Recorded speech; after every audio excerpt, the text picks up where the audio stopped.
ما نمیتوانیم، این نمیتوانیم رو در برابر اون میتوانیم باید پررنگش کنیم.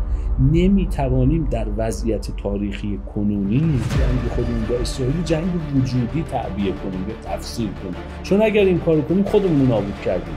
من شهری که احتمالاً دارم تو جامعه ایران زندگی میکنم، میخوام کسب و کار داشته باشم، میخوام به آینده خودم، خانواده‌ام فکر بکنم. سوال الان با صحبت شما در ذهن من تشدید میشه که خب ما از یه طرف توان نابودی هویتی اسرائیل رو نداریم، نه به لحاظ نظامی داریم، نه به لحاظ اندیشه‌ای داریم، به هیچ لحاظی نمیتونیم وارد جنگ هویتی با اسرائیل بشیم و موفق بشیم. این گفتمان مقاومت تا شهادت یا مقاومت تا پیروزی از نظر شما منتفیه. از طرف دیگه ذهن من طبقه متوسط شهری که میخوام فکر بکنم به کارم، شغلم، خانواده‌ام، آینده‌ام، این سوال به وجود میاد که خب پس چیکار کنیم؟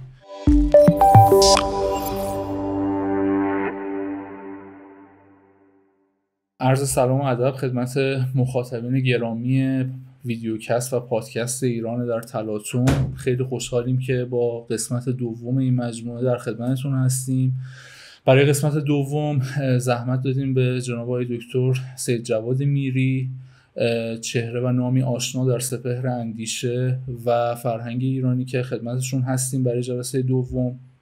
همونجور که من در قسمت اول این برنامه خدمتتون عرض کردم، هدف ما از ساختن این مجموعه این بود که به یک سری از سوالها و ابهامهای مهم جامعه ایرانی که بعد از جنگ 12 روزه یا آن چیزی که تا الان جنگ 12 روزه خوانده میشه پیش اومده و ما تلاش میکنیم که این پرسش ها رو از خلال گفتگو با اندیشمندان ایرانی، بلخص اونهایی که در واقع در زمینه فرهنگ و جامعه سوابق پژوهشی و اندیشه ورزی دارن مطرح بکنیم و این پرسش ها رو سعی کنیم که به پاسخی برسیم در خصوصشون. ما پیشفرضمون و اون چیزی که در واقع روایت خود تیم تلاطم هست اینه که جامعه ایرانی برای سالیان و دهه‌های مختلفی در واقع درگیر وضعیت ابهامگونه بوده و بی‌ثباتی‌هایی رو تجربه کرده که خب مهمترین نمودش در عرصه اقتصاد تورم بالای شاید 30-40% برای حداقل 2 دهه و در عرصه‌های دیگر، در عرصه سیاست، در عرصه جامعه، مهاجرت‌هایی که داره اتفاق میفته، اون چیزی که تحت عنوان در واقع فرار مغزها، فرار نخبگان شناخته میشه و مجموعه دیگر از حوادث و مسائل در واقع ناشی از این ابهام‌ها و این بی‌ثباتی که در جامعه ایران وجود داشته و جنگی که اخیراً در واقع به جامعه ایران تحمیل شد، تجاوز رژیم اسرائیل به ایران، این ابهام‌ها و این پرسش‌ها و این بی‌ثباتی‌ها رو به طرز شگفت‌انگیزی افزایش داده. من ضمن خوشامدگویی با جناب آقای دکتر میری به عنوان اولین سوال در واقع میخوام این رو ازشون بپرسم که آیا اساساً با این پیش‌فرض که جامعه ایران یک جامعه متلاطم، درگیر بی‌ثباتی، درگیر کم‌ثباتی هست، آیا موافق هستن و نظرشون رو در خصوص اثر این جنگ 12 روزه بر این وضعیت جامعه ایران بدون. خیلی تشکر میکنم که این فرصت رو به من دادید. سلام دارم خدمت بینندگان و شاید هم شنوندگانتون. ببینید، اینکه آیا جامعه ایران یک جامعه متلاطمه یا اصلا قبول داریم که جامعه ایران جامعه‌ای در تلاطمه، شاید ما یه چارچوب نظری براش لازم داریم. اون چارچوب نظری هم چون من کم دیدم در موردش صحبت شه، تلاش میکنم کوتاه بگم، چون تو درس گفتارهای انقلاب زیاد بهش اشاره کردم. ببینید، وقتی انقلاب 57 رخ میده، خب تو خلا که این انقلاب اتفاق نیفتاده بود. این انقلاب در یک جهانی، در یک نظام در هم تنیده سرمایه‌داری و عالمیت جدید شکل گرفته بود و کسانی هم که مواجهه داشتن با این انقلاب یه تصوراتی پیدا کردن. جالبه که در همون شاید روزها، ماه‌های اولیه انقلاب در ایران، استراتژیست‌ها و متفکران و حتی جامعه شناسان بزرگی مثل ایمانوئل والشتاین وقتی خواستن انقلاب ایران رو توصیف کنن، گفتن انقلاب ایران یک حرکت آنتی سیستمیک بود. آنتی سیستمیک یعنی چی؟ یعنی اینکه ضد سیستم بود. اما سوال اینجا سیستم چی بود؟ سیستم یعنی نظام سرمایه‌داری، یعنی چارچوبی که حداقل اگر بخوایم مثل ایمانوئل والشتاین بگیم 500 سال، مثل آندر گوندر فرانک بگیم تاریخش عقب‌تر. در این 500 ساله و مشخصاً در 300 ساله اخیر بعد از انقلاب فرانسه یه ساماندهی و سازماندهی در جهان رخ داده بود که مثلا در حوزه بحث جامعهش ایمانوئل والشتاین یه نکته جالبی میگه اگر از جامعه شناسا بپرسی داری چی رو مطالعه میکنی، میگه من دارم سوسایتی، جامعه رو مطالعه میکنم. میگه به یه اعتبار حرفشون درسته، اما به یه اعتبار حرفشون درست نیست. به چه اعتباری درست نیست؟ به این اعتبار درست نیست که سوسایتی به معنای عام رو جامعه شناسا مطالعه نمیکنن. تو این 200 سال اخیر یک صورت از صور تاریخی جامعه که به نام نیشن استیت، ملت دولته، اونو دارن مطالعه میکنن. خب انقلاب فرانسه و اساساً اون سیستم در حوزه جامعه یه مدلی داده بود، نیشن استیت. امپراتوری ها یواش یواش از بین رفت. مثلا امپراتوری که حالا در ایران بود 1921 از بین رفت، قاجار از بین رفت. در عثمانی نگاه میکنیم 1924 و امپراتوری های چین اینا.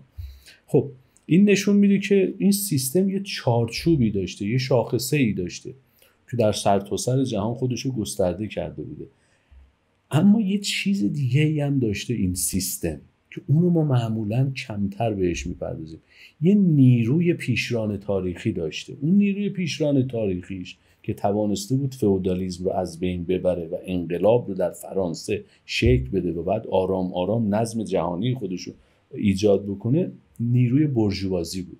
در برابر نیروی بورژوازی نیروی نفی تاریخی ایجاد میشه به نام پرولتاریا و جالبه که ظهورش مثلا در اتحاد جماهیر شوروی میشه که در سال 1991 به قول انگلیسی‌ها دیمولیش میشه، از بین میره و اون چیزی هم که در چین باقی میمونه تفسیر دیگری پیدا میکنه که حالا بحثش جدا. در ایران وقتی این انقلاب اتفاق میفته، انقلاب 57 اتفاق میفته و من عامدن نمیگم انقلاب اسلامی، انقلاب وقتی اتفاق میفته یه نیرویی درست میکنه. اون نیرو چی بود؟ به صورت جست گریخته در بابش صحبت شده اما به صورت تئوریک کسی رو نیومده صورت بندی نظری بکن. اون نیروی مستضعفین بود. اون نیروی مستضعفین در برابر یک نیروی قرار گرفت که وقتی اون نیرو مثلا در زبان ایمانوئل والشتاین میگه آقا این یه آنتی سیستمیکه، یعنی نیروی بورژوازی که ارزش‌های خودش رو در حوزه اخلاق، در حوزه سیاست، در حوزه فرهنگ، اقتصاد، نظم جهانی حداقل به مدت 2 قرن نهادینه کرده بود، در برابر اون قرار گرفته بود و اون نیرو میگفت خب تو میخوای این سیستم منو به هم بریزی، تو ضد منی. خب این سیستم وقتی میخواد، یعنی خودش رو این تصور از خودش داره که آقا این نیروی پیشران تاریخی انقلاب در ایران میخواد نظم من رو به هم بریزه. یقینا چون به صورت نهادی هم قدرت داره، به صورت ساختارهای جهانی، از بانک جهانی گرفته، سازمان ملل گرفته، خب یقینا در برابر این ما بخوایم قرار بگیریم تلاطم ایجاد میشه دیگه. و این 47 سالی که شما میگید تلاطم ایجاد شده، ریشش فقط این نیست که سیاست‌های مثلا این دولت یا اساساً شیوه بودن ما در ساخت جمهوری اسلامی بعد از انقلاب یک ساختیه که خودش رو در برابر این نظم جهانی قرار داده. حالا در دولت‌های مختلف در جمهوری اسلامی تلاش شده این در برابر قرار گرفتن رو هی مثلا تعدیل بکنه یا به نوعی نویگیت بکنه، به نوعی مثلا این کشتی رو به گونه‌ای ببره که خیلی مثلا تشدید نشه. اما تو این جنگ 12 روزه یا این جنگ که به ما تحمیل شد، یه تصوری قبلش هم داشت شکل میگرفت تو جامعه ما، مشخصا تو صدا و سیما و رسانه‌های ما، و اون این بود که ما داریم میریم به سمت جنگ وجودی. یعنی مثل این که جمهوری اسلامی در برابر اسرائیل یک جنگ وجودی رو باید داریم شکل میدیم. اینجا البته سوالایی میشه مطرح کرد که آیا ما واقعاً با اسرائیل در وضعیت جنگ وجودی هستیم.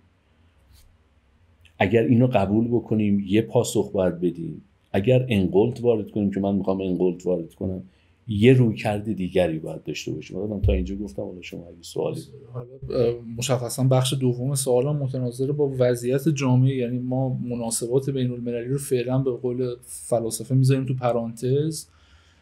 این جامعه تا الان یک تصویری از جنگ بهش ارائه میشد و یک حافظه تاریخی هم از جنگ به هر حال تحمیلی 8 ساله ایران و عراق داشت، ولی بعد از اون جنگ ما دیگه صرفا در حد ایده یا صرفا در حد یک تصویر از جنگ داشتیم. تیربون‌های رسمی خب برخی مواضع تندی داشتن علیه اسرائیل، علیه آمریکا، این رو ما میدونیم، ولی که مردم شاید خیلی مفهومی به اسم جنگ رو در زندگی روزمرهشون، در مناسبات خودشون، در محاسبات خودشون از وضعیت فعلی و وضعیت آینده خیلی در نظر نمی گرفتن. و تلنگری که الان در واقع به جامعه ایرانی وارد شد اینه که دیگه این مناسباتی که برای اون اتفاق افتاده، ممکنه فردا مجدد اتفاق بیفته، ممکنه نه 1 سال دیگه اتفاق بیفته. به هر تقدیر یک تجربه به ظاهر منحصر به فرد تاریخی برای جامعه ایران و برای مردم ایران بوده.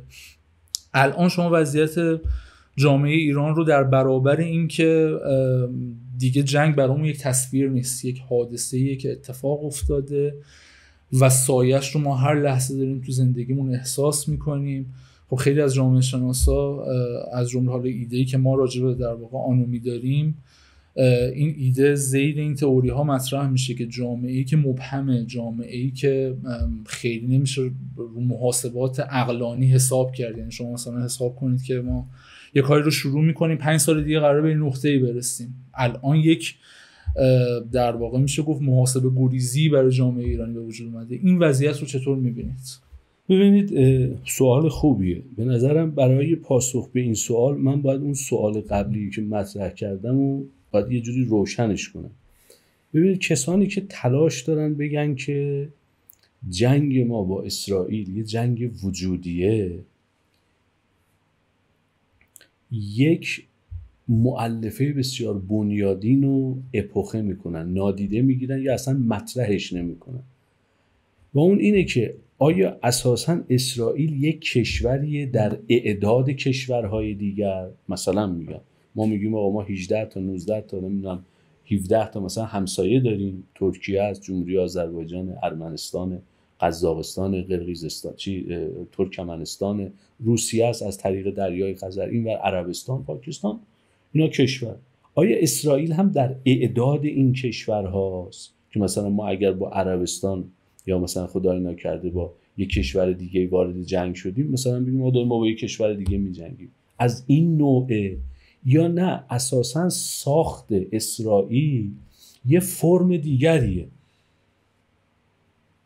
به نظر من اسرائیل یک کشور در اعداد کشورهای دیگر نیست. به چه معنا؟ این به معنای ارزش گذاری نیست این کشورها پایین‌ترن، نه، این به معنای این که ما ماهیت اسرائیل اگر نشناسیم، درکش نکنیم، موقع نمیتوانیم نیروهای خودمون رو دقیق در صحنه بچینیم و موقع تصوری رو که میخوایم به جامعه به معنای مسئولین، حاکمان القا کنیم، اون تلقی نادرستی میشه. ببینید اسرائیل شرکت فراملیتی مدرن و پست مدرنه. یعنی چی؟ یعنی شما وقتی داری در مورد اسرائیل صحبت میکنی، قبل از جنگ جهانی دوم میشه گفت سهام بعضی از کشورها بیشتر بوده اونجا، بعد از جنگ جهانی دوم سهامدارا تغییر کرد. مثلا آمریکا ممکنه 80% تو اسرائیل سهام داره، هم از نظر جمعیتی، هم از نظر پولی، هم از نظر اطلاعاتی، هم از نظر نظامی. اساسا آقا 80% این شرکت مال آمریکاست یا 85%. انگلیس قبل از جنگ جهانی دوم مثلا 100% ممکن بود سهام داشت اونجا، 90%. الان سهامش رسیده مثلا به 5%. مثلا همینه، مثلا وقتی مثلا BBC فارسی میخواد در مورد اسرائیل حرف بزنه نمیگه مثلا اورشلیم، میگه بیت المقدس. فرانسه ممکنه تو سال 1920 1930 مثلا این اسرائیلی که میخواست ساخته بشه اونجا مثلا 40-50% سهام داشت، الان اونقدر سهام رو 10% ممکنه 3% مثلا همین میگه آقا من میخوام اسرائیل رو مثلا فلسطین رو به رسمیت بشناسم. آلمان به یه طریقی، روسیه مثلا میاد میگه آقا اینجا 2 میلیون مثلا روس زبان هستن. خب اینم معلومه یه جور دیگه اونجا، حالا اطلاعاتی و امنیتی و حتی از نظر ثروت و اقتصاد و فرهنگ و اینکه یک نفوذ و یک پایگاهی در خاورمیانه داشته باشه، خب اونم یه سهمی داره. شما وقتی میگی به عنوان مثال من میخوام اسرائیل رو نابود کنم یا میخوام با اسرائیل جنگ وجودی کنم، این رو لحاظ نمی‌کنی که داری عملاً شاید غیر از چین با 4 کشوری که در شورای امنیت حضور دارن، حق وتو دارن، همه کار سازمان ملل دستشونه، میتونن بسیج جهانی شکل بدن به علیه تو. حتی اونجایی که با هم مخالفن ممکنه در یه موضوع همه با هم متفق بشن و تو رو ذبحت کنن. اینو متوجه نمیشی. پس به عبارتی ما نمیتوانیم، این نمیتوانیم رو در برابر اون میتوانیم باید پررنگش کنیم. نمیتوانیم در وضعیت تاریخی کنونی جنگ خودمون با اسرائیل جنگ وجودی تعبیه کنیم یا تفسیر کنیم، چون اگر این کارو کنیم خودمون رو نابود کردیم. یکی از کارهایی که به نظر من باید در این موقعیت و در این فضای آتش بس که ایجاد شده باید انجام بدیم اینه که اولا یه مقدار آگاهی به جامعه بدیم، به این معنا که شاید واقعا بسیاری از کسانی که در رؤوس مثلا مسائل چه میدونم مثلا مدیریت جامعه ما بودن، اینا هم درک درستی از اسرائیل ندارن. یعنی تصور میکنن که آقا اسرائیل یه کشوریه، آمریکا اومده کمکش کرده، اگر آمریکا نمی اومد ما میتونستیم کارشو تموم. اصلا اینطور نیست. اصلا چیزی به نام اسرائیل وجود نداره. یعنی شما برو اونجا بگو این جمعیت 9-10 میلیونیه که الان در اسرائیل دارن زندگی میکنن، چی میگن، یه اتود دموگرافیک ازشون بگید. غیر ممکنه غیر از اون عرب زباناش که حالا مسلمونن یا مثلا فلان حالا آفریقایی و چند تا این ور اون ور ایرانی و فلان 2% 10%ش باشن، 90%شون اینا عملاً دو تابعیتی هستن. من یه تجربه شخصی خودم رو بهتون بگم، تجربه‌ای که خودم دیدم. من نزدیک یکی دو سال توی سیبری روسیه تدریس میکردم، دانشگاه چیتینسک و سودارسک یونیورسیته، دانشگاه دولتی چیتا تو سیبری که حدود 550 600 کیلومتر با چین فاصله داشت مرزش. یعنی تو منطقه مرزهای شرقی روسیه است که بالای اقیانوس آرام و چین و کره شمالی و ژاپن و اینا میشه. کلاس درس میدادم، کریسمس شد و بعد مثلا سال نو فلان اینا و تعطیلات اومدم دیدم یک دو تا دانشجوهای من نیستن. پرسیدم این پسره اسمش ایوان بود و فلان، همین کجاست؟ گفتن رفته اسرائیل. من بعد چی رفته اسرائیل؟ حالا یادم میاد وقتی بچه باهوشی بود فلان اینا، اما همیشه خسته بود تو کلاس. میگفتم تو چرا اینقدر خسته و خوابالودی؟ میگم من زن و بچه دارم، مثلا 21-22 سال زود ازدواج کرده بود. بعد این برای شرکت‌های چینی کار میکرد، درخت میبرید یواشکی غیر قانونی، میرفت مثلا تو جنگل‌های سیبری، خب درخت زیاد بود، تندرا و نمیدونم چی، درخت میبرید مثلا $200 $250 به در می آورد غیر قانونی، همش هم از ترس اینکه پلیس منو بگیر. گفت خرج دخلم با هم نمیخونه، هر کاری میکنم با اینکه این هم دارم کار میکنم خرج دخل. گفتن آقا این بلند شده رفته اسرائیل. گفتم برای چی رفته اسرائیل؟ گفت ارتش اسرائیل $5000 بهش میده، رفت و برگشت هم هواپیما بهش میده، زن و بچه هم برده اونجا و فلان، رفته اونجا زندگی. آقا این شهروند روسی بود ولی رفته بود اونجا هم زندگی. همه‌شون حالا اقتصاد چی میگن، تا تجار و بازرگانانشون که یه طرف، شما اقتصاد روسیه رو نگاه کنید، تمام کسانی که حالا حوزه رسانه و دانشگاه که 70-80% دست یهودیاست، این به یه طرف، تو اقتصادش هم اگر نگیم 100% 90%ش دست یهودیه. این یهودی هم همه دو تابعیتی هستند، یه پاشون تو اسرائیل، سرمایه ها رو تو آمریکا گذاشتن، یه پاشون مثلا توی روسیه است، یا آلمان یا انگلیس یا فرانسه و اتحادیه بود. خب تو این کشور رو میگی من میخوام به صورت وجودی من حس میکنم جنگی وجودیه، یعنی داری فرا میخونی که کل این کسانی که بالاخره توی شورای امنیت هستن و توی ساخت قدرت نظم جهانی امروز مؤثرن، یعنی آمریکا مؤثره، انگلستان مؤثره، فرانسه مؤثره، اتحادیه اروپا و آلمان مؤثرن، روسیه و چین هم به یه طریق دیگری مؤثرن. حالا ممکنه چین یه مقداری موضعش در باب اسرائیل حالا به دلایل تاریخ و اینا متفاوت باشه، اما همه اینا در این مشترکن که اساساً امکان نابودی اسرائیل رو به دست ایران غیر ممکنه براشون. اینو اگه ما درک نکنیم اون موقع نمیتونیم بفهمیم تو این 12 روزه بر ما چه گذشت.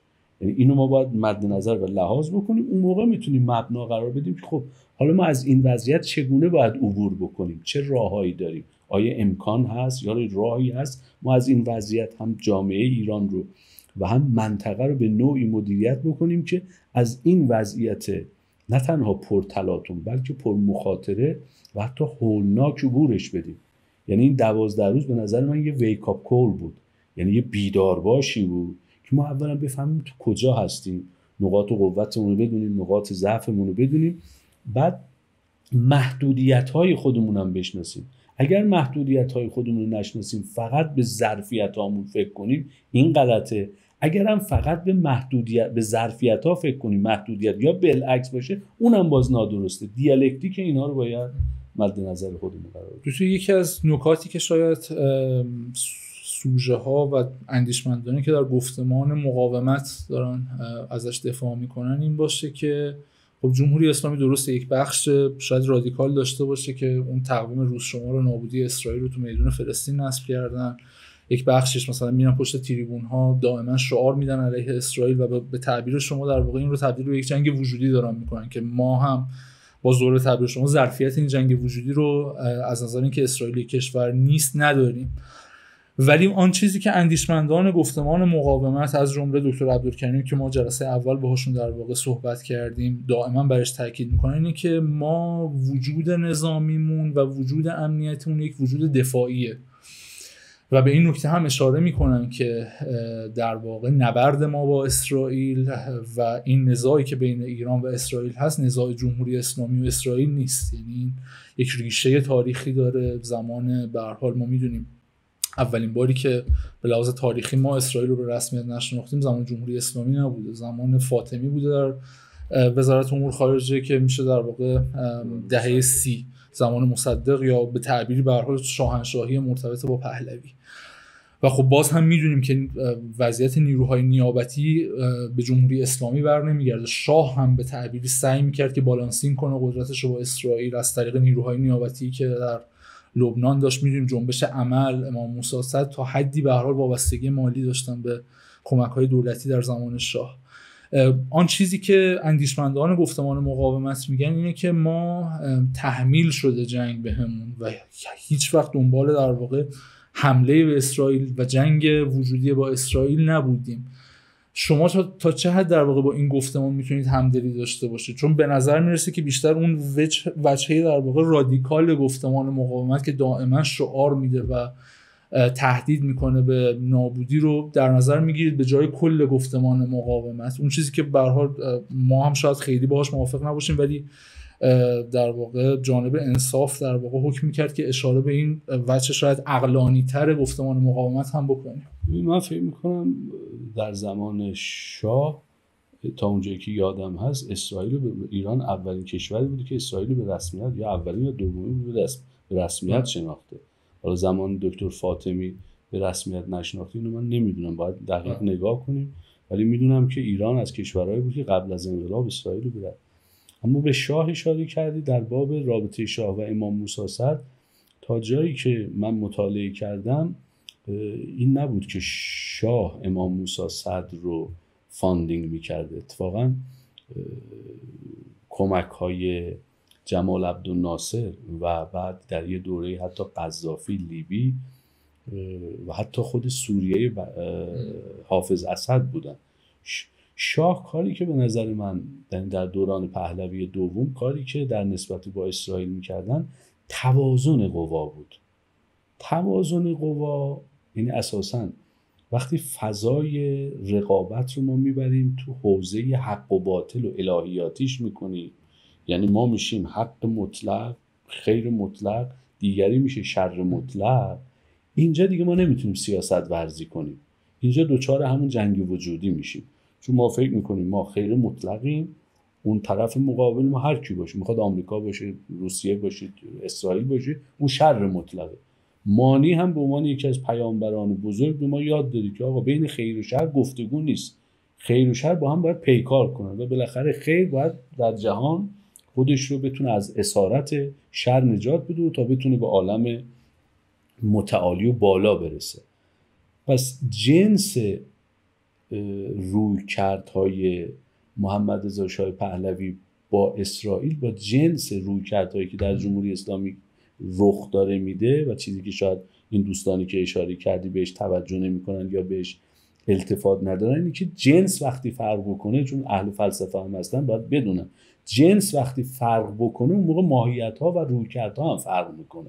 مثلا به عنوان مثال شاه می آمد در برابر رویکردی که جمال عبدالناصر داشت به خاطر اینکه یه توازن ایجاد بکنه با کمک اسرائیلی ها یا با در راستای اسرائیلی ها به کردها در عراق کمک میکرد، ملا مصطفی بارزانی و اینا، که بتونه دولت عراق رو، خب در یه جایی هم مثلا شاه سال 1974 به این نتیجه رسیده بود که مثل اینکه این اسرائیلی ها مثلا یه رویکرد دیگه، اونجا که به عنوان مثال حس کرد که توازن قوا رو نمیتونه ایجاد بکنه شروع کرد مثلا بحث‌های دیگه ای رو مطرح کرد.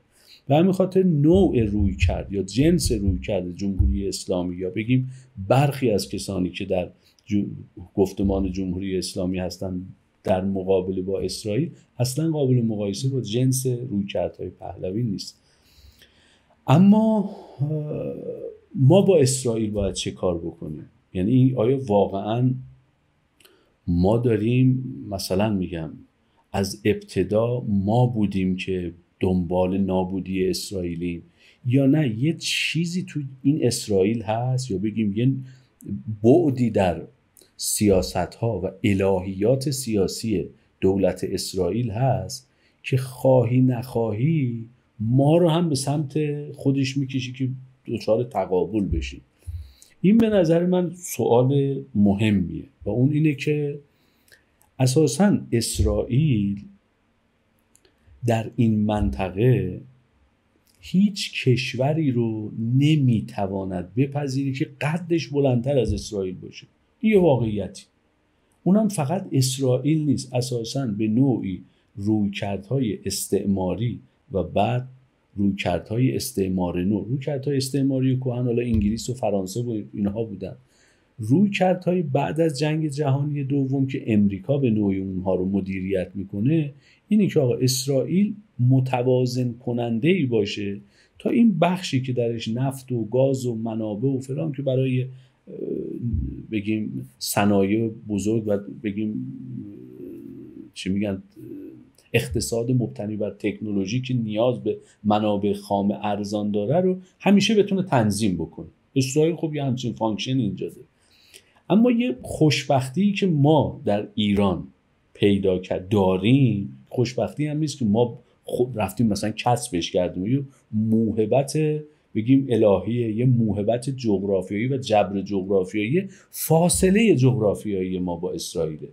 یعنی ما میتوانیم و آگاه هست باید باشیم که آقا اسرائیل اساساً ماهیتی داره که به دنبال مستعمره کردن فضای پیرامونی خودشه و همین خاطر مصر 90 میلیونی 100 میلیونی، من مصر رفتم از نزدیک دیدم، مصر 100 میلیونی رو مستعمره خودش کرده.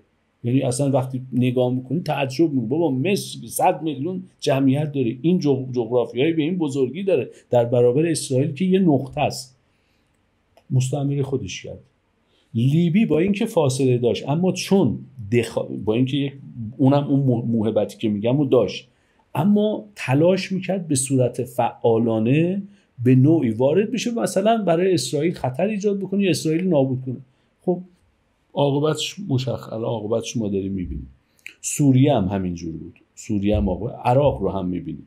حالا ما در یه وضعیتی هستیم که این موهبت جغرافیایی رو داریم، ما میتوانیم از این موهبت جغرافیایی آگاه و داشتن آگاهی به این که پدیده‌ای که روبروی ما هست پدیده ساده‌ای نیست، پدیده‌ای بسیار پیچیده است. اسمم داره، بهش میگن ستلر کلونیالیسم. اصلا آقا این اسرائیل شیوه حرکتش اینه که میاد شهرک نشین درست میکنه، یه شهرک درست میکنه، شهرک نشینا رو از آمریکا و اروپا و استرالیا و روسیه و اینا میاره و بعد میچونه اونجا دوری شهرک دیگه. بعد اینا هم همه نظامی هن. برای خودش هم تعریف کرده نیل تا فرات. خب اگر ما بریم تو اون بازی که اسرائیل و به نوعی میشه گفت حالا مثلا امریکا داره مدیریت میکنه که کلنگی بکنه حکومت‌های این منطقه رو، اون موقع این فاصله ما کم میشه، یعنی فاصله کم و کمتر میشه، ما میشیم هم مرز و اون موقع مسائل دیگه. کاری که به نظر من ما میتونیم بکنیم اینه که اولا در داخل بریم به دنبال صلح مسلح. یعنی چی؟ یعنی تا بن دندان، تا جایی که امکان داره مسلح بشیم، هر جوری که میشه، به ای طریق امکان، به قول علما تا جایی که میشه. اما به دنبال این نریم که مصیبت رو برای خودمون بخواهیم. به نظر من کارهایی که ما تو این مدت میکردیم به نوع حداقل گفتمانش این بود که شر رو بیاریم به سمت خودمون. و الان آوردیم دیگه، الان شر برای ما قشنگ آمده، آسمان ما زمین ما هست. حالا آیا ما میتونیم از این رهایی پیدا بکنیم؟ آیا میشه این رو به عنوان مثال تغییر داد؟ آیا مثلا میگم این گفتمان رو پیش بگیریم که مقاومت تا شهادت؟ اگه یکی اینو بگه مقاومت تا شهادت، من یه سوالی برام پیش میاد. اگر واقعا حاکمیت به دنبال یه همچین گفتمانی بود واقعا، نه به صورت لسانی، به صورت واقعی، اساسا اینجوری نباید زندگی میکرد. یعنی در این 46 سال باید سرمایه هاشو مثلا میگم بسیاری از کسانی که در حکومت بودن و اینها در اقصانقاط اروپا و آمریکا نباید میرفتن زندگی میکردن، سرمایه ها رو اونجا نمیبردن. به نوعی اصلا این شهرسازی که ما درست کردیم، تراکم دو ساختمان مثلا 30 طبقه درست کردیم اما پناهگاه نداریم. کشوری که میره به سمت جنگ وجودی و مقاومت باید در این 47 سال اساساً شهرسازیش و فرم زندگیش متفاوت میشد، سینماش متفاوت میشد، هنرش متفاوت میشد، آموزش و پرورشش متفاوت میشد، اقتصادش متفاوت میشد. هیچ کدوم اینا رو ما نداریم. پس معلومه کسانی هم که حتی در رأس حکومت هستن به مقاومت تا شهادت باور ندارن. نه اینکه بگیم نفاق میکنن، نه، در عالمیت جدید زندگی کرده بودن، موهبت‌های عالمیت جدید رو دوست دارن. چون دوست دارن یه چیزی رو میگن، به قول سین پول میگه دیگه، میگه خدایا من هر چیزی رو که بهش باور دارم و ایمان دارم در وقت عمل نمیتونم بهش عمل کنم. این شکاف بین عمل و مثلا ایمانم رو چجوری پر کنم؟ یه حرفایی رو میزنه، به قول شما شماره چی میگن، چی گفتی تو میدون فلسطین گذاشته، روز شمار رو گذاشته. خب آقا تو که میگی من اون مثلا 5000 روز دیگه از بین میره، خب یعنی اون میگه آقا به سمت منم تو میای دیگه. خب تو نیرو هوایی داشته باشی، نیرو زمینی داشته باشی، اینو داشته باشی، اون بعد پناهگاه داشته باشی. تو این 12 روز ما تجربه کردیم که ما یه پناهگاه نداریم، کاملا بی پناهیم. خب معلومه که اون گفتمان و مقاومت تا شهادت باور واقعی نیست، بلکه یک لغلقه لسانیه. در فضای گفتمانی دکتر به نظر میرسه که امروز حالا به گفتمان مقاومت تا شهادت اشاره کردین، یه حد قضیه است. یه حد دیگه قضیه شاید گفتمان صلح، گفتمان مذاکره و رسیدن به یک آرامش و ثبات نسبی باشه، اگر حد دیگه قضیه رو بخوایم در نظر بگیریم. آیا این دو حد معتبر میدونید یا مثلا میتونیم گفتمان دیگر رو ببینیم؟ خیلی خوبه ما مثلا بتونیم همینجا بگیم آقا باشه، از همینجا توقف، مثلا تو همونجا باش، من اینجا، اون ور جوب، من این ور جوب. من بعید میدونم این تداوم داشته باشه. چرا؟ چون طرف مقابل آمده، پشت در رسیده، کلیت هم انداخته، اومده مثلا فردو رو زده، اونجا رو زده، اینجا رو زده، اونجا رو فلان. این چرا باید توقف کنه؟ یعنی باید یه بازدارندگی باشه دیگه.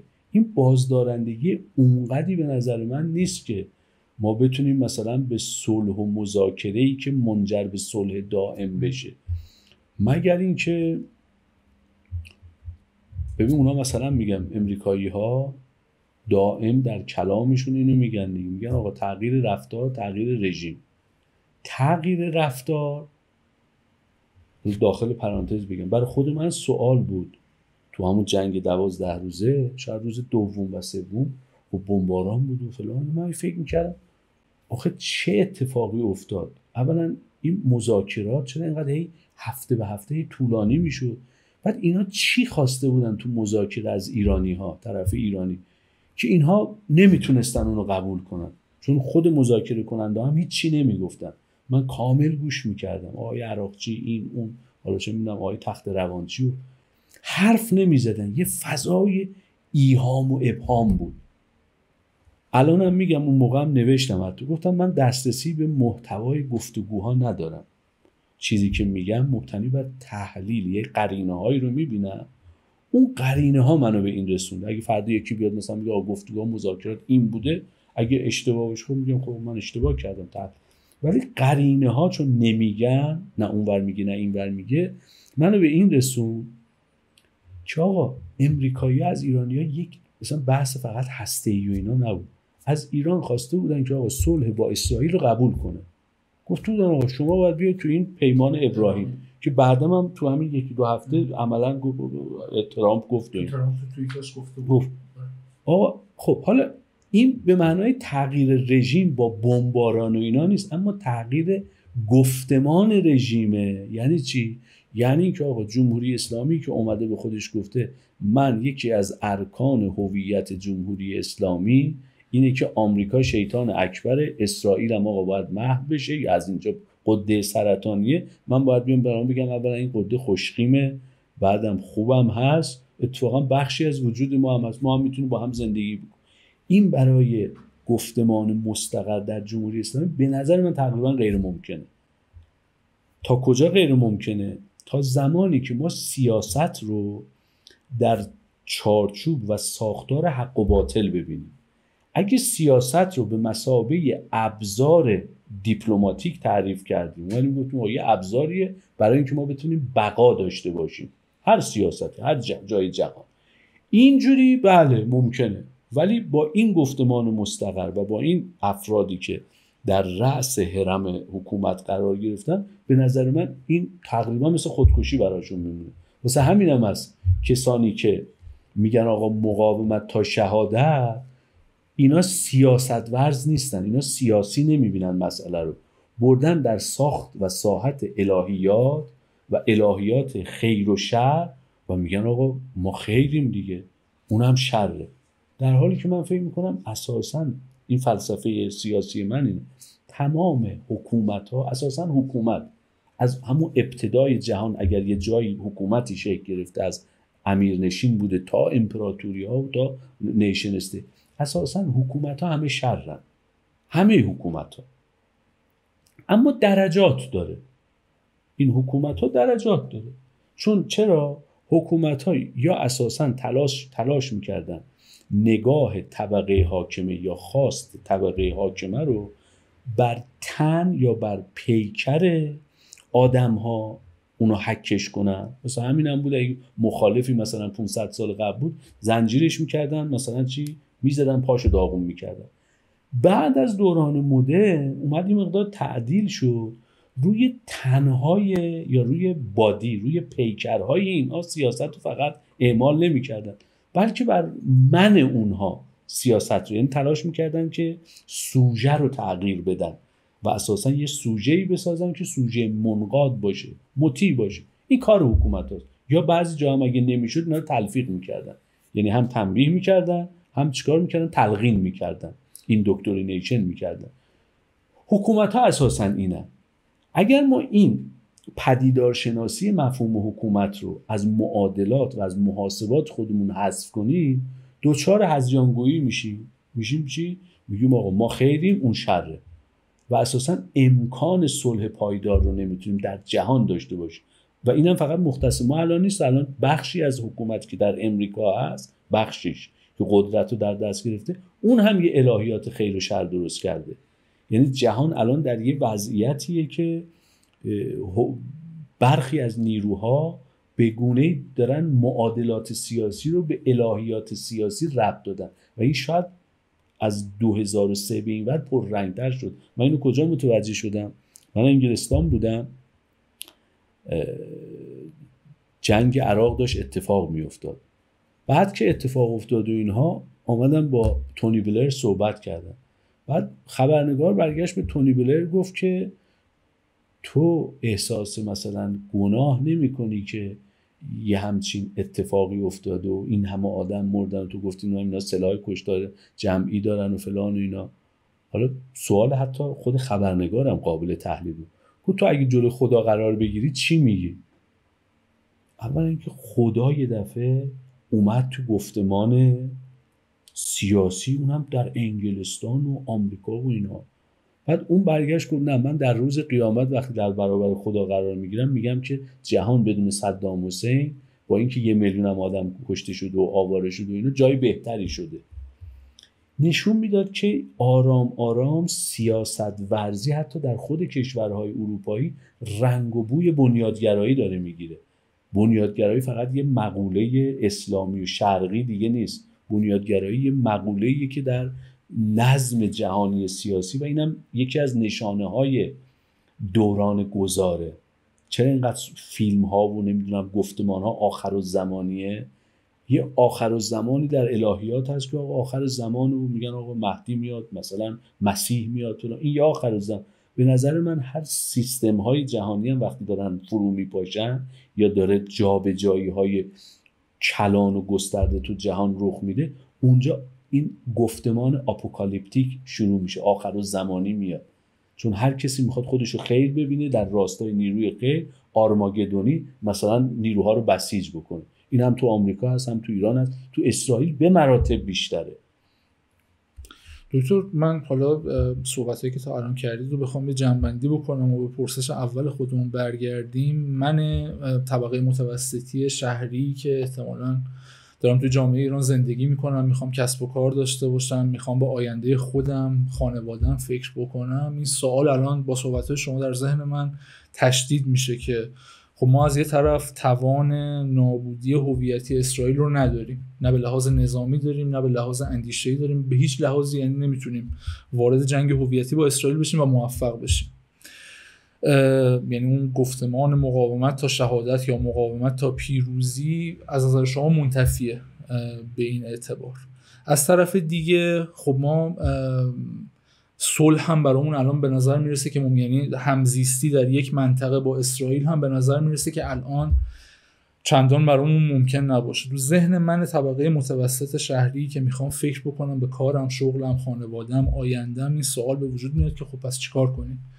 یعنی شما به عنوان یک روشنفکر اندیشمند الان چه کسی رو میتونید خطاب قرار بدید و چه بایدی میتونید بهش بگید که اون باید رو انجام بده و من و ما و گروه‌های اجتماعی مختلف رو از این ابهامی که درگیرشیم، از طرفی نمیتونیم حمله کنیم، از طرفی به سختی داریم از خودمون دفاع میکنیم، نمیتونیم مذاکره و صلح کنیم. خب میدونیم که جمهوری اسلامی تا جایی که جمهوری اسلامیه اسرائیل رو قرار نیست به رسمیت بشناسه و باهاش صلح بکنه. حتی پس از جنگ هم دیدیم، یعنی ذره‌ای حداقل در رتوریک و گفتمان رسمی دیپلمات‌های ایرانی ما چرخش ندیدیم، چرخش موضع. پیش از بمباران این 3 سایت هسته‌ای میگفتن ما غنیسازی صفر رو نمیپذیریم، الان هم میگم غنیسازی صفر رو نمیپذیریم و راجع به هیچ چیز دیگری به جز بحث هسته‌ای قرار نیست با شما گفتگو بکنیم. الان من به عنوان یک شهروند ایرانی چه باید بیان، چه انتظار باید داشته باشم، چه کاری از دستم برمیاد که انجام بدم برای اینکه از این شرایط ابهامگونه خارج بشم؟ من سوالم از شما به صورت صریح و دقیق اینه که روشنفکران و اندیشمندان ایرانی چه توصیه پراگماتیستی و پرکتیکالی میتونن داشته باشن به چه کسی برای اینکه ما از این وضعیت خارج بشیم؟ ببین سوال سخته به این معنا که توصیه به جامعه ایران، چون اینکه من بخوام بگم مثلا شما در 1 ماه آینده، در 1 سال آینده چی رو باید متصور باشین، به نظرم کار سختیه. یعنی خیلی راحت نمیشه این رو گفت. اما من یه نکته ای رو میتونم بگم، شاید این بتونه ما رو به یه نقطه ای برسونه. اون نکته چیه؟ واقعیات یعنی اون چیزی که مثلا منم خیلی دوست دارم، این تور بسکتبال هست که مثلا 2 متر و 10، منم خیلی دوست دارم با این قد کوتاه خودم بپرم بالا، آره بزنم توپ اونجا، اما قد من نمیرسه. آرام آرام واقعیت خودش رو به من تحمیل میکنه که من این کوتاهی قد خودم رو مثلا با یه چیزهای دیگه جبران کنم که مثلا مهارت خودم رو بالاتر ببرم که از دور بتونم توپ رو به تور بندازم. ببینید جامعه ما یه ظرفیت‌هایی داره، ظرفیت‌های تمدنی داره، تاریخی داره، فرهنگی داره و حتی یه خودآگاهی‌های بنیادینی داره که حتی تو این جنگ 12 روزه خب بالاخره اسرائیل و امریکا و حتی آلمان و کشورهای دیگه سرمایه گذاری کرده بودن، گفتن یه شکاف عظیمی بین ملت و دولت بعد از جنبش 1401 رخ داده و الان ما بریم 2 روزه اینا رو بزنیم و رؤوس رو بزنیم و الان هم داره چی میگن اخبارش یواش یواش که اونو میزنیم اینو میزنیم و فرماندارم میزنیم و مردم میریزن بیرون و اولا یه عده از مردم کلا از شهر رفتن بیرون اینوری نریختن اونوری رفتن بیرون. اون عده‌ای هم که ماندن اصلا در شوک و بهت این بودن که شما دارین با مملکت ما چیکار میکنی؟ میخوای آخوندا رو بزنی؟ چرا داری خونه‌های ما رو میزنی؟ زندگی ما رو چرا داری نابود میکنی؟ خب پس اون خود اینا نشانه است که بالاخره این جامعه بنیه‌ای داره. حتی من تو یکی از تحلیلگرای ترکیه رو دیدم گو این که جمعیت مثل برخی از کشورها نریختن بیرون با ارتش اشغالگر دست به دست، نه، این یه نشونه ای از یه عقبه عمیق تاریخی و فرهنگی که اینجا یه ملتی هست تو خودشو صاحب میدونه. حتی حکومت هم باشه ناراحت باشه میگه این حکومت منه، این بچه ناخلف منه، من خودم باید تربیتش کنم، تو حق نداری بیای تو گوش بابای من بزنی یا تو گوش بچه من بزنی. اما تو این وضعیت چه میشه کرد یا چه کار میشه کرد؟ خب من دیدم که خب برخی از افراد تو همون ابتدای جنگ که شروع شد اعلامیه دادن که آقا مردم بریزید بیرون و حکومت تو هم بکش کنار و اسرائیل تو هم ما رو نزن. این به نظر من با واقعیات منطقه و جهان و وضع ما و اینها با اینا هماهنگی نداره و خود این مقاومت 12 روزم این رو نشون داد. ما چیزی که من میتونم بگم اینه که لاین باید عوض شه. اما این لاین باید عوض شه یعنی چی؟ لاین یعنی گفتمان جمهوری اسلامی میتونه عوض شه. به چه معنا؟ به معنای این که ما قرار نیست اسرائیل رو، یعنی این وظیفه و رسالت ایران نیست که اسرائیل رو شرش رو از این منطقه کم بکنه، چون عملا من فکر میکنم بعد از سقوط بشار اسد یه سیگنال بزرگی به جمهوری اسلامی داده شد و مدیریت یا حاکمیت جمهوری اسلامی اگر یه مقداری همون لحظه تأمل میکرد این رو درک میکرد. به چه معنا؟ ببین وقتی بشار اسد سقوط کرد ما فهمیدیم که ترکیه در این نقش داشته، ما فهمیدیم که بخش‌هایی مثلا از جهان اسلام فعالانه در کنار اسرائیلی ها و در کنار امریکایی ها و اروپایی ها در ساماندهی نابودی بشار اسد نقش داشتن. این به این معنا بود که کشورهای پیرامون ما، حالا چه اینجا از مراکش و عربستان و اردن و فلان و ترکیه و نمیدونم اینور اونور، اینها در این 46-47 سالی که ما تلاش میکردیم یک امنیت دست جمعی به هزینه ایران در منطقه درست کنیم در برابر اسرائیل، اینو قبول ندارم. اتفاقا اینو به ضرر خودشون میدونن. پول ما داشتیم میدادیم، کشته رو ما میدادیم، هزینه رو ما میدادیم، اما اینا در این 46 سال دقیقاً داشتن به یه طریق حرکت میکردن که اینو به شکست برسونن. فقط کار امریکایی‌ها نبود. یعنی ما وقتی دیدیم که این آقای چی بود، وزیر امور خارجه، هاکان فیدان رفت نشست اونجا، یا مثلا ابراهیم کالین رفت نشست تو دمشق کنار اشعر، یا امروز مثلا اشعر اومده مثلا تو باکو نشسته فلان و بهمان و اینا، عربستان اون آبود. خب اینا نشانه است دیگه. پس یعنی این که آقا ما باید به فکر فهم دیگری از امنیت دست جمعی در خاورمیانه باشیم. حالا حتی این خاورمیانه بزرگ. سوال اینجاست که در جایی که پایگاه‌های مهم امریکا دور تا دور ما قرار گرفته، اینا کدوم کشور رو نشانه رفتن؟ ما رو نشانه رفتن دیگه. ما می‌خواستیم در برابر این یک کانتر اتکی بکنیم، یک ساماندهی. این شکست خورد.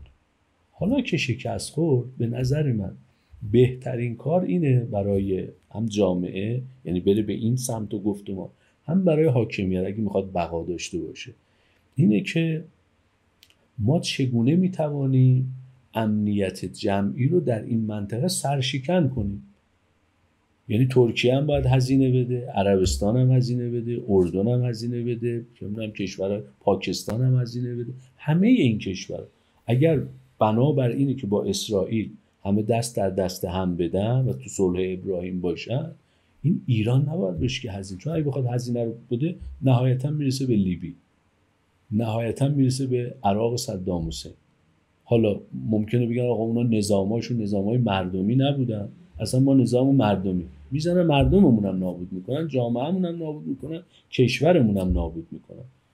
به نظر من بهترین کار اینه که واقعا همین اتفاقی هم که تو این جنگ 12 روزه افتاد، همه کشورها اومدن تو استانبول جمع شدن، OIC و فلان و اینا، از ظرفیت‌های جمعی استفاده کنیم.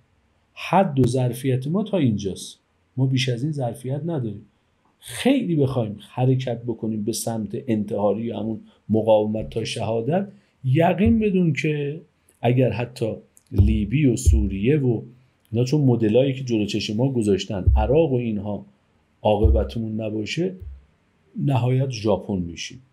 یعنی چی؟ نه که مثل اونا پیشرفت میکنیم، نه، امپراتور بیاد بگه تسلیم شدن و بعد اونا بزنن کشور رو نابود بکنن و بعدم بشه تبدیل به یه مستعمره مثلا امریکا بشه و فلان. یعنی بیریم توی فضای دیگری. کلا پیشنهاد من در راستای اون سوال شما، اولا سخته به جامعه بگیم چه اتفاقی میفته.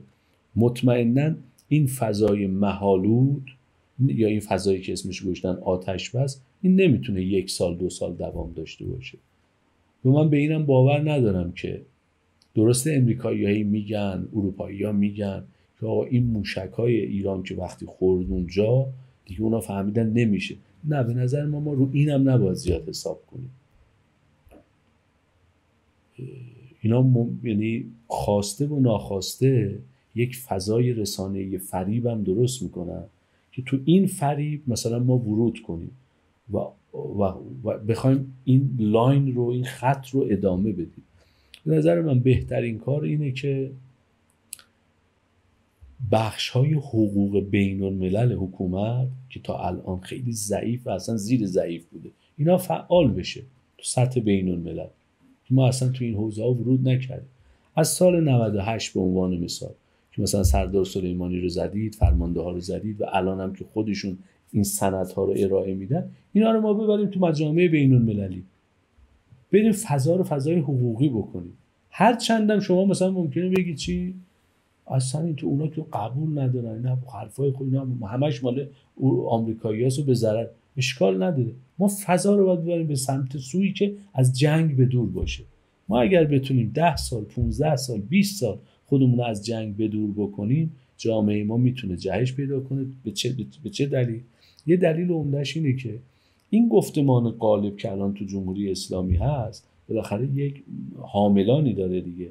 این حاملان نهایتاً تا 5 سال دیگه به صورت فیزیکی در جهان هستن، اما جامعه یک جامعه جوانیه، میتونه خودشو بازسازی بکنه و تحولی که در 1401 اتفاق افتاد، جنبش جامعه رو متحول کرد.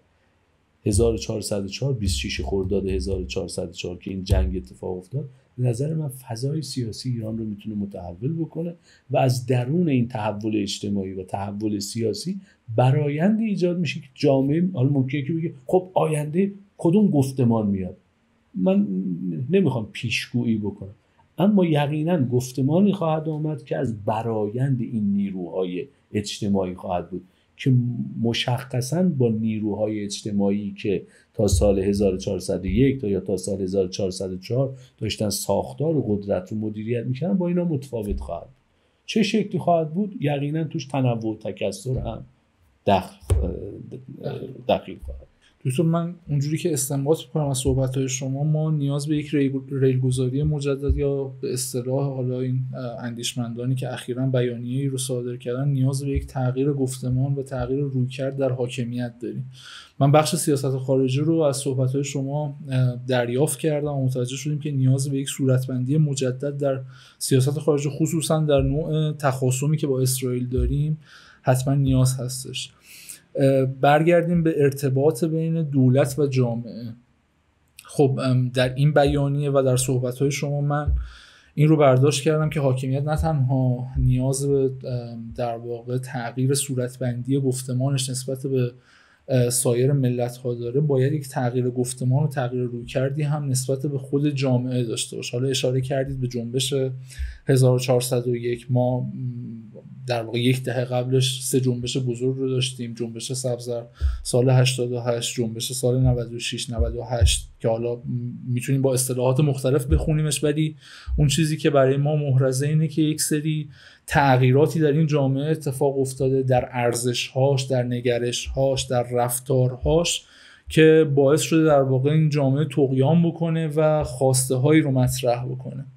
آیا این تغییر گفتمان همونطور که در حوزه سیاست خارجی باید یک صورتبندی مجدد بشه، به نظر شما در داخل کشور، در نسبت با جامعه، در نسبت با این نیروی اجتماعی و گروه‌های اجتماعی جوانی که خواسته‌های متفاوت با آن چیزی که در کتاب آمده، آن چیزی که در گفتمان رسمی وجود داره دارن، آیا این تغییر گفتمان رو ما در داخل و در نسبت با جامعه هم باید داشته باشیم؟ و اگر باید داشته باشیم، شما فعلا در شرایط فعلی اولویت رو با چه تغییراتی می‌بینید؟ ببینید، یه اتفاقی که بعد از این 12 روز افتاد یا در خلال این 12 روز افتاد این بود که نهادهایی که تو جمهوری اسلامی بودن و همه میگفتن اینا تزیینیه، اینا الان داره خودشو نشون میده و این ما رو برمیگردونه به همون ایده اصلی فلسفه سیاسی در دوران جدید که تفکیک قوا مهمه و بعد هر نهادی هم، هر قوه‌ای هم یک مسئولیتی داره. الان یواش یواش مثل این که همون چیزایی که ما داشتیم تزیینی بود داره خودشو نشون میده. پس به نظر من بعد از این 12 روز که گذشت و بعد این وضعیت که یه مقداری فروکش بکنه، ما به این سمت و سو خواهیم رفت که اگر نظام میخواد نظم داشته باشه و این نظم یک نظم درون بنیاد باشه، دیگه نمیتونه شخص بنیاد باشه، بلکه باید چی منتشر بشه. و اتفاقا به نظر من الان قرینه هاش دیده میشه.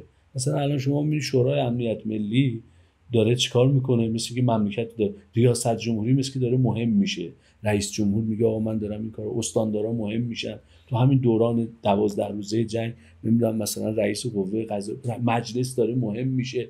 و اتفاقا به نظر من خود این تجربه 12 روزه نشون میده که ما اگر بخوایم برگردیم به ریشه های خود انقلاب، مثلا ریشه های انقلاب چی بود؟ یکی از ریشه های انقلاب این بود که یه نوع انسداد سیاسی بود دیگه. انسداد سیاسی به این معنا که نظم شخص بنیاد شده بود، ولی وقتی نظم منتشر بشه و بنیادش درونی بشه و بعد نهادها بتونن درش نقش ایفا بکنن، اون جامعه مقاوم میشه. جامعه‌ای که با زدن افراد یا با کنار رفتن افراد از هم نمیپاشه. به نظر من اگر ما میخوایم بگیم مثلا یک جبهه مقاومت معنی اینکه نهادهاش مقاوم باشه، نهاد اقتصادیش مقاوم باشه، نهاد آموزشیش مقاوم باشه، سیاسیش مقاوم باشه. وقتی اینجوری مقاوم باشه دیگه دشمن خارجی نمیتونه طمع کنه که مثلا من بیام سید جواد میری مثلا بکشمش بعد دیگه همه چی به هم میریزه. نه، نظم نهاد داره جامعه، نهادهای مختلف مقاوم یکدیگر و این جامعه تبدیل به یک مجتمع مقاوم میشه.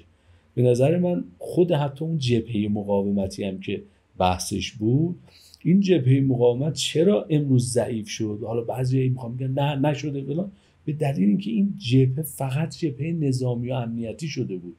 اگر این جبهه مثلا ابعاد فرهنگی داشت و چون متصل به بنیانهای تمدنی، ارتباط ما با لبنان یا ارتباط ما مثلا با فلسطین، ارتباط ما با عراق، ارتباط ما در این منطقه یه ارتباط سوری نیست، یه عقبه تمدنی داره. من همیشه گفتم امام محمد غزالی که در طوس زندگی میکرد وقتی میخواد کتاب احیای علوم دینش رو بنویسه، احیای علوم دینش رو رفته سمت شامات، بعد میره مدتی در فلسطین، اونجا معتکف میشه در یه گوشه‌ای. مجموعه تأملاتش که در فلسطین در اون دوران بوده، در شامات و در فلسطین، میاد احیای علوم، یعنی یه سفری میکنه. خب توی مدت تو قدرت بوده، حس میکنه آقا یه چیزی مثل که آقا این قدرت مثل که یه انسدادی داره، مثل اینکه ما داریم یک خودمون رو تکرار میکنیم، چیکار کنیم از اینجا حسش اینه که آقا ما این مثلا عقل رو یا به یه نوعی علوم رو تعطیل کردیم. ما اگر میخوایم این علوم رو اگر بخوایم واقعا تغییری بکنیم، متحول بشیم، باید احیا بکنیم و شروع میکنه این کتاب رو نوشتن. خب ارتباط طوس با فلسطین یه ارتباطی نیست که جمهوری اسلامی درست کرده باشه، یه ارتباط تمدنیه. این تمدن اگه میخواد تمدن مقاوم بشه، یعنی موقع بحث رو باید ببرید توی سطح دیگری دیگه از این مثلا ساعت سیاست و روزمره. باید این تمدن یعنی مبتنی بر سوبژکتیویسم نیست. این تمدن یک ظرفیتی داره که بر روی سنت‌های سنتش سنت فلسفیه، سنت حکمی، سنت عرفانی، سنت تصوف و سنت فقهیه. این مجموعه این سنن یا مجموعه این سنت‌ها یه جریانی رو درست میکنه، یک تصوری از انسان، تصوری از جامعه، تصوری از دیالکتیک انسان و هستی ایجاد میکنه که سوبژکتیویستی نمیشه صورت بندیش کرد. به زبان فیلسوف معاصر ایرانی آقای مهدی حائری یزدی میگه آقا این مبتنی بر سوبژکتیویسم نیست، بلکه مبتنی بر knowledge by presence، علم حضوریه. یه مدلی رو میده. خب این منطقه وسیع که جهان اسلامه، واسه همین از من میگم باید بریم یعنی اینجوری نباشه که ما فقط بخوایم به صورت امنیتی و نظامی مثلا اسرائیل و آمریکا رو از بین ببریم. اسرائیل یا حتی خود امریکا یک کشور یا به معنای اینکه مثلا یه قدرت سیاسی نیست، این تمثیل میکنه یک فرهنگ جهانی رو که پشتش دکارت هست، کانت هست، هگل هست، مارکس هست، اقتصاد سرمایه‌داری است. ما نمیتونیم اینا رو از بین ببریم اینجوری فقط با بمب و موشک و اسلحه و روز شمار بذاریم. فهممون رو باید اصلا تغییر بدیم. وقتی فهممون تغییر کنه، یقینا حکومت هم شیوه‌هاش تغییر میکنه، روش‌هاش تغییر میکنه. اون موقع از این فضای بنبستی که امروز گرفتار شدیم، یا مرگ یا مقاومت یا شهادت، مقاومت تا شهادت یا پیروزی، از این فضاهای دوگانه میایم بیرون.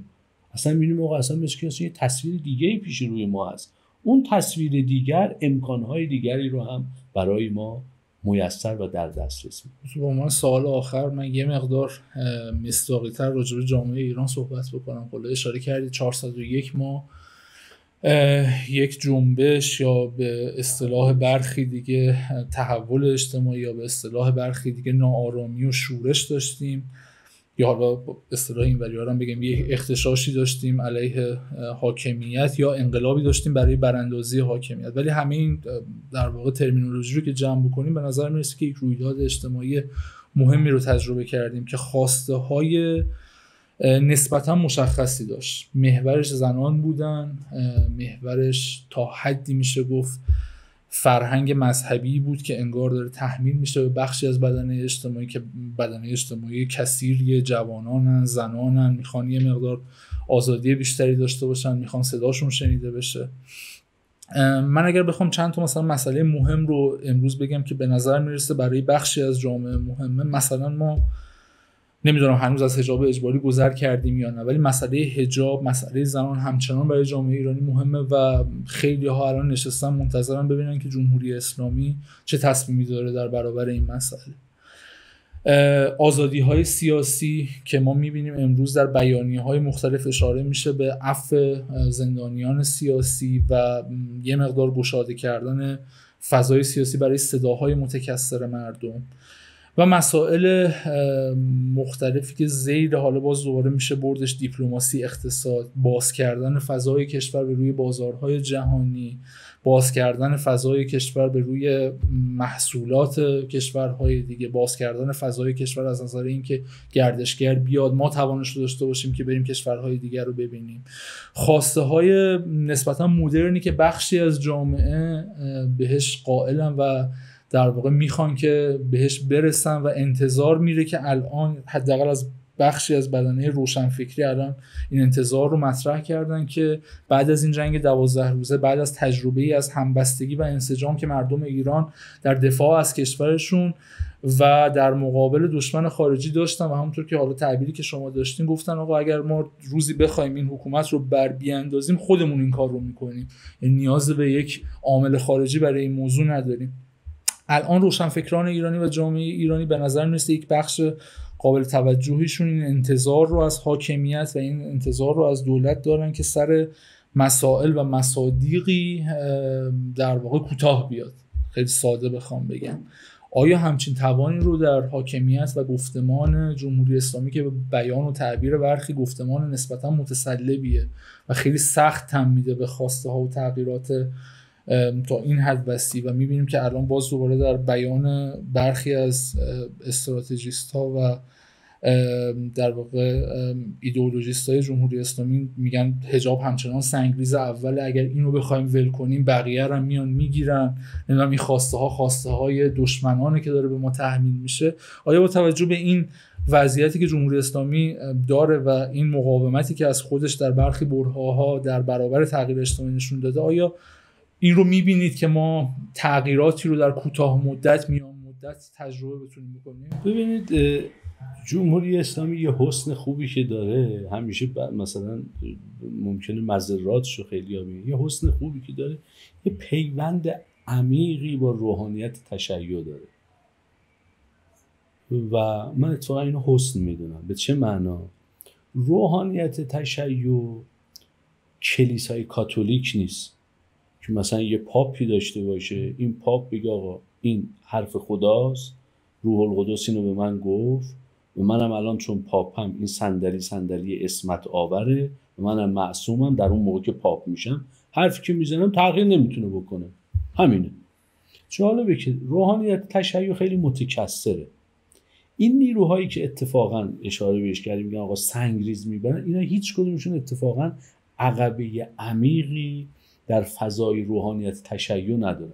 روحانیت تشیع هم یه خاصیت خیلی خوبی که داره، یکی از ابعاد خیلی مهمش اینه که اولا جغرافیا محور نیست، یعنی پخش تو جهان. مثلا عراق تو جغرافیای سیاسی ایران نیست، اما نظرات مثلا علمای شیعه در اونجا میتونه خیلی تاثیرگذار باشه، کما اینکه در انقلاب مشروطه بود، کما اینکه در انقلاب اسلامی بود، در انقلاب 57 بود، در ساخت جمهوری اسلامی بود، خیلی تاثیرگذار بود و رفت آمدیم. وقتی به این وضعیت نگاه میکنیم اتفاقا در باب همون حجاب، در باب اگه یادتون باشه یک هفته قبل از فوت آیت الله صافی گلپایگانی، آیت الله صافی، آقای قالیباف رفت مثلا خدمت ایشونو و بعد اونم یه هفته بعدشون فوت کرد در سن 102 سالی. که برخی از این نیروهایی که مثلا به قول شما مثلا خیلی رادیکال بودن و فلان اینا، به این یه جمله‌ای که این فقیه گفته بود، این مرجع تقلید گفته بود، برآشفته بودن. گفته بودن اوشون گفته بود که آقا چه اشکال داره، خودم با دنیای خود از در صلح و اینا بیرون بیان که مردم یه خورده معیشتشون تا اون لحظه که ایشون این حرفو نزدن خیلی هم گفتن آیت الله صافی مثلا مرجع تقلید حکومتیه، ولی خب یه حرف دیگه ای زد. همین آیت الله صافی در باب مثلا فلسفه، اصلا تدریس فلسفه تو قم خیلی متسلب بود، میگه آقا اصلا فلسفه کفر ابلیسه. اما مثلا آیت الله خامنه‌ای مثلا میگه نه آقا بذار فلان بگم، تو اینجا اختلاف نظر. اما تو مسئله مراودات و فلان خب این یه نگاه دیگه ای داشت. مثلا آیت الله جوادی آملی یه نگاه دیگه ای داره. خود این تنوع نگاه ها به مثابه جریان ها و آبشخورهایی که چون هرچی بگیم و نگیم این حکومت یه وام عجیبی یا بگیم یک علقه عمیقی با فقه داره. بالاخره ولایت فقهاست دیگه. آقا اینا مثلا چه میدونم ولایت فلاسفه که نیست، ولایت مثلا دانشمندان هم که نیست، اون بالاترین نقطه رو مجلس خبرگان و بعد رهبریش میگه آقا فقیهن. خب وقتی شما با یه همچین پدیده‌ای مواجه هستی، من اتفاقا آینده رو خیلی تیر و تار نمیبینم و این روحانیت تشیع به دلیل اینکه یه عقبه‌ای، حتی اگه مردم هم خیلی هاشون الان که روحانیون رو قبول نداشته باشن، اما به عنوان یه نیروی اجتماعی و به عنوان یک نهاد تاریخی که حالا نگیم مثلا موبدان 3000 سال 2000، همین 1400 سال 1200 سال 1000 سال که عقبه داره، این میتونه تو بزنگاه‌های تاریخی خیلی کشور رو کمک کنه و تو خیلی منفی نباید دید. یعنی تعابیر ولگر و تعابیر بگیم زشت و مثلا خیلی کوچه بازاری هم نباید به کار برد. به نظر من خود این ظرفیت که تنوع و تکثر عجیبی داره، مثلا آیت الله صانعی بود، نگاهش مثلا به خیلی مسائل با این تصورات که اینا مثلا برخی از نیروهای رادیکال به عنوان نمیدونم مثلا حجاب سنگر اول، اصلا اینجوری نگاه نمیکنه. فقها اتفاقا مباحث رو میان توی فضای دیگه، اونایی که اصولی هستن میان فضا رو توی یک فضای خیلی خیلی بازتر نگاه میکنن. خود همین آیت الله بروجردی هست، مثلا خود آیت الله سیستانی اصلا نه نگاهش به حجاب، اصلا نگاهش به حکومت فقها، اینکه آقا حاکمان باید فقیه باشن، خب یه نگاه دیگه داره، میگه آقا فقها یا علما باید تو حوزه فرهنگ نفوذ داشته باشن، نه تو حوزه قدرت حضور داشته باشن. این مثلا صورتبندی فرهنگ و قدرت، حضور و نفوذ، خب این اصلا کلا یه دفعه معادله رو عوض میکنه. به نظر من اتفاقا باید یه مقدار امیدوار بود. یعنی از این منظر من فکر میکنم تو دورانی که تغییرات بنیادین شروع میشه، روحانیت به این معنا که میتونه تو حوزه فرهنگ، چون یه تجربه ای رو کسب کرد دیگه. فقها به حساب خودشون میگفتن آقا مثلا ما حکومت رو بگیریم 2 ساعت رادیو رو دست ما بدید، معارف اهل بیت رو تو جهان تبلیغ میکنیم و همه میان به سمت معارف اهل بیت. کل حکومت رو در دست گرفتن و الان 50 سال هم تجربه کسب کردن. این تجربه رو بالا پایین و ضرب و تقسیم و تفریق و نمیدونم منها و جمع بکنن، خروجیش میگن آقا این به عزت تشیع و به عزت علما خیلی کمک نکرد. ممکنه به ما مثلا قدرت سیاسی داد، نمیدونم مرزهای مثلا سیاسی خودمون رو تا مدیترانه بردیم و واسه خودمون امپراتوری ایران رو، مثلا امپراتوری ساسانی، امپراتوری هخامنشی ایران رو هم مثل شاپور، والریانوس، همه اینا رو هم بگیم، میدونم تیرکمان و آرش رو فرستادیم رفت مثلا تا دیوار چین هم رسید، اما تشیع رو عزیز نکرد. اهل بیت رو یا تصور از اهل بیت رو در بین ملت ایران عزت نبخشید. ممکنه خیلی چیزهای دیگه به ما داد. این تجربه هم به نظر من تجربه تاریخی سنگین و ثقیل رو هم علمای شیعه دریافت کردن و نشون دادن که اتفاقا علما در طول تاریخ نشون دادن که میتونن از تجربه های تاریخی استفاده های بهینه. چرا؟ چون اونها خودشون رو مدیون قدرت یا مدیون ساخت سیاسی نمیدونن.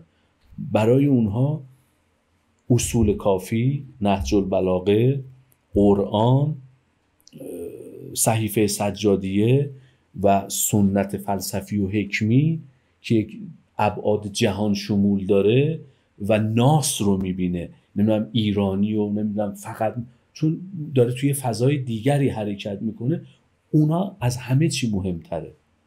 یعنی حفظ و بقای این سنت که برسه مثلا در روز قیامت به دست امام زمان، اینا برایشون فقط لغلغه زبون نیست، ایمانشون، جهان رو از این منظر میبینن. و همین خاطر من فکر میکنم اتفاقا در بزنگاه‌های تاریخی میتونن موثر باشن. دکتر خیلی ممنون از وقتی که به ما دادید برای این گفتگو. تشکر میکنم از شما که زمانتون رو در اختیار ما قرار دادید. امیدوارم که بحث مفیدی بوده باشه و بتونیم در واقع به برخی از ابهام‌های جامعه ایران که بعد از این جنگ دوچندان شده پاسخی داده باشیم. خیلی ممنون. خدا نگهدار.